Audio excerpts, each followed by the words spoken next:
দেশের কিছু লোক দেশে বসে নানা রকম অপকর্ম করার পর তার দেশ ছেড়ে ভাগছে। 2024 সালের ছাত্র জনতার গণ অভ্যুত্থানে বাংলাদেশের রাজনীতিতে নতুন অধ্যায়ের সূচনা করে। সেই অস্থিরতার মধ্যেই তৎকালীন প্রধানমন্ত্রী শেখ হাসিনা দেশ ত্যাগ করে ভারতে আশ্রয় নেন, যা আজও বাংলাদেশের রাজনৈতিক প্রেক্ষাপটে সবচেয়ে আলোচিত ঘটনাগুলোর একটি। 1 বছরের বেশি সময় পেরিয়ে গেলেও তাকে ঘিরে বিতর্ক ও প্রশ্ন থেমে নেই।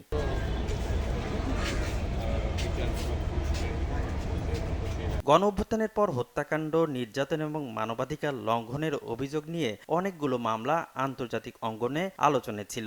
আন্তর্জাতিক অপরাধ ট্রাইব্যুনালে এসব অভিযোগের বিচার প্রক্রিয়া চলমান। এরই মধ্যে আদালত মানবতা বিরোধী অপরাধের একটি মামলায় 5 মাসের আনুষ্ঠানিক বিচার কার্যক্রম শেষ করে সর্বোচ্চ সাজা ঘোষণা করে। তাহলে শেখ হাসিনার সামনে কি পথ খোলা থাকে?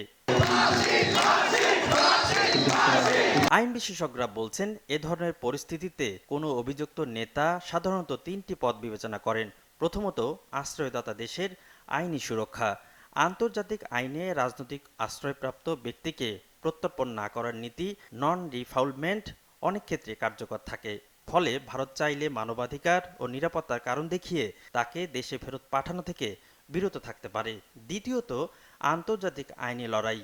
মানবাধিকার লঙ্ঘন বা রাজনৈতিক উদ্দেশ্য প্রণোদিত মামলার অভিযোগ তুলে জাতিসংঘের মানবাধিকার সংস্থা কিংবা আন্তর্জাতিক আদালতে আবেদন করা। এমন কূটনৈতিক ও আইনি প্রক্রিয়া ব্যবহার করে রাজনৈতিক নেতারা শাস্তি ঠেকানোর চেষ্টা করে থাকেন। তৃতীয়ত, কূটনৈতিক সমঝোতা।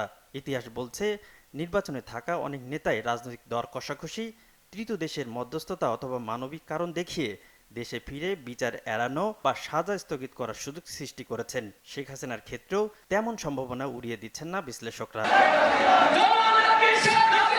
এদিকে ভারতে তার দীর্ঘমেয়াদী অবস্থান নিয়ে প্রশ্ন আরও গভীর হচ্ছে।